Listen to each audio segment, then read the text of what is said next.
Did you put the track list order Yeah, together? yeah, I did. Can Yep. you take the audience through that process as well? Yeah, I mean, there's a part of an album what I like to do when I do, let's say my hip hop projects.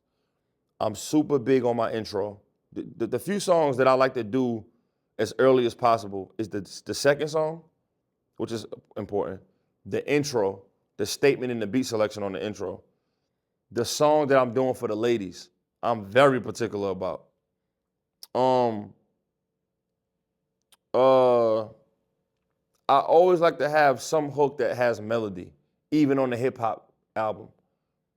And then there's always a song on there where I want to be very elite features, which like the Rebellion with Saha the Prince and Benny the Butcher, and they hadn't did a song yet together, so I took my time with that, which is why I made that the number 2.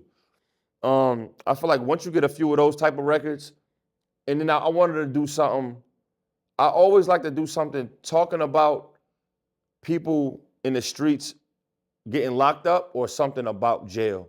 And so I love that. I love that the Locks really exuded this. I think they got like the biggest jail fan base out of all the hip hop rapping niggas. But I always like to do something for the niggas locked up. That's a big crowd for real. And so once you got those type of statement records in, and to me, Out on Bond was a story to me. And so that's another thing. I like to have some record telling a story.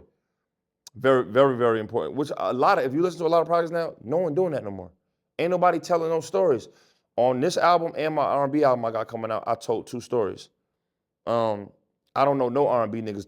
So first of all, the free R. Kelly for this purpose alone, because I don't know who else is telling stories. Chris Brown and them damn sure don't do it.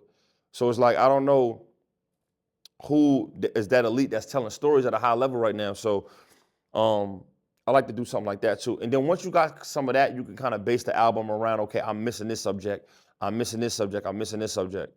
And you can go from there. You feel me? How long did the track list alone take for you, time-wise? What you mean, like the whole album itself? No, the track list. How long did that track list order take for you to put together? Oh no, I did that shit quick. And then I also adjusted though. Like I did it, came back and was like, nah, this don't make sense, and moved this around. Um, yeah, I first did I think it's good to do a track list, and this is me giving advice to people. When you do your first track list, put it together fast. Then as you playing it and riding to it, and you notice certain things are said or what, then change it around as you ride into it. Make changes later, but make a quick decision on the first one. And then as you go, nah, I feel like I need to redo this. I need to think this needs an intro. Because my very intro, I ended up changing a bunch of times. I added a verse, I reset a word or two, and then I ended up, the Dave Chappelle skit was at the beginning. I ended up moving it to the end because Freddie Fox, Bumpy Knuckles was on the podcast and said some real shit. And I ended up moving that to the beginning. So the album actually starts like that. And I love how that worked because my man tagged me the other day. Shout out to Lonnie Walker, by the way. You know, he played for the Lakers and the Brooklyn Nets. Lonnie Walker in the NBA, he don't even follow me, but he posted that shit the other day and he started it from the beginning of my album. He played that whole people try to paint pictures of you that you ain't even posed for.